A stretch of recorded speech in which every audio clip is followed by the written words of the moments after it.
I know Senator Obama understands what is at stake here.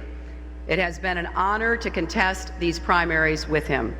It is an honor to call him my friend, and let me be very clear. I know that Senator Obama will be a good friend to Israel.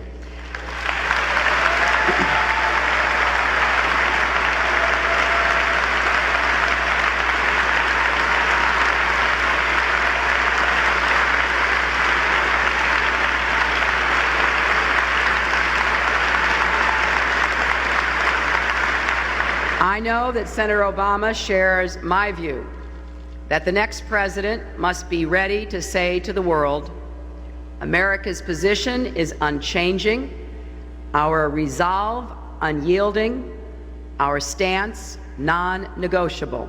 The United States stands with Israel now and forever.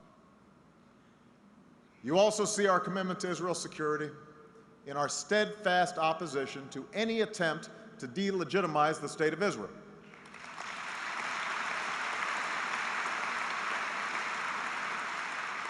As I said at the United Nations last year, Israel's existence must not be a subject for debate, and efforts to chip away at Israel's legitimacy will only be met by the unshakable opposition of the United States.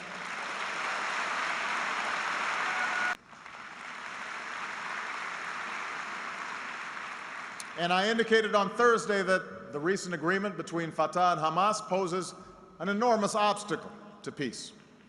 No country can be expected to negotiate with a terrorist organization sworn to its destruction. And we will continue to demand that Hamas accept the basic responsibilities of peace, including recognizing Israel's right to exist and rejecting violence and adhering to all existing agreements.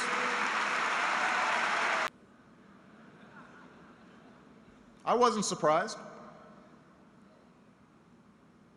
I know very well that the easy thing to do, particularly for a president preparing for re-election, is to avoid any controversy. I don't need Ram to tell me that. Don't need Axelrod to tell me that. But I said to Prime Minister Netanyahu, I believe that the current situation in the Middle East does not allow for procrastination. I also believe that real friends talk openly and honestly with one another.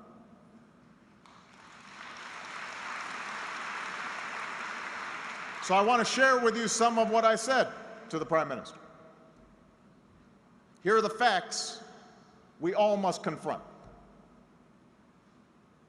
First, the number of Palestinians living west of the Jordan River is growing rapidly and fundamentally reshaping the demographic realities of both Israel and the Palestinian territories. And this will make it harder and harder, without a peace deal, to maintain Israel as both a Jewish state and a democratic state. Second, technology will make it harder for Israel to defend itself in the absence of a genuine peace. Third, a new generation of Arabs is reshaping the region. A just and lasting peace can no longer be forged with one or two Arab leaders.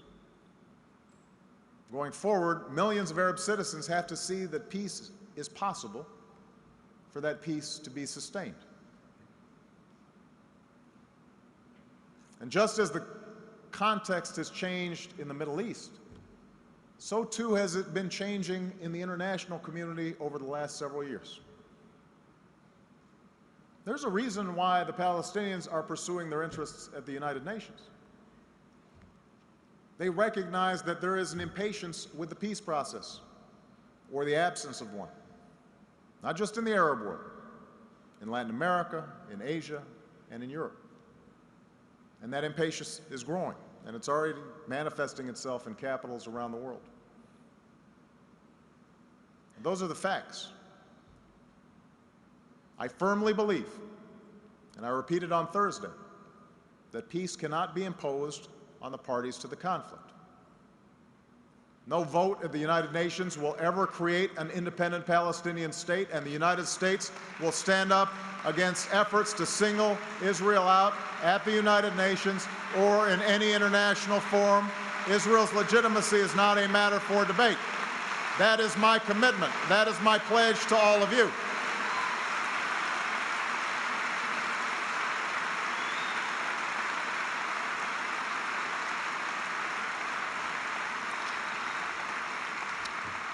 Moreover, we know that peace demands a partner, which is why I said that Israel cannot be expected to negotiate with Palestinians who do not recognize its right to exist. And we will hold the Palestinians accountable for their actions and for their rhetoric. But the march to isolate Israel internationally and the impulse of the Palestinians to abandon negotiations will continue to gain momentum in the absence of a credible peace process and alternative. And for us to have leverage with the Palestinians, to have leverage with the Arab states and with the international community, the basis for negotiations has to hold out the prospect of success. And so, in advance of a 5-day trip to Europe, in which the Middle East will be a topic of acute interest, I chose to speak about what peace will require.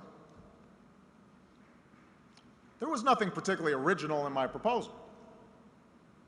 This basic framework for negotiations has long been the basis for discussions among the parties, including previous U.S. administrations.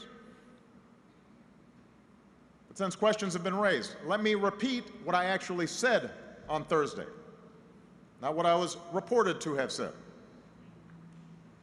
I said that the United States believes that negotiations should result in 2 states, with permanent Palestinian borders with Israel, Jordan, and Egypt, and permanent Israeli borders with Palestine.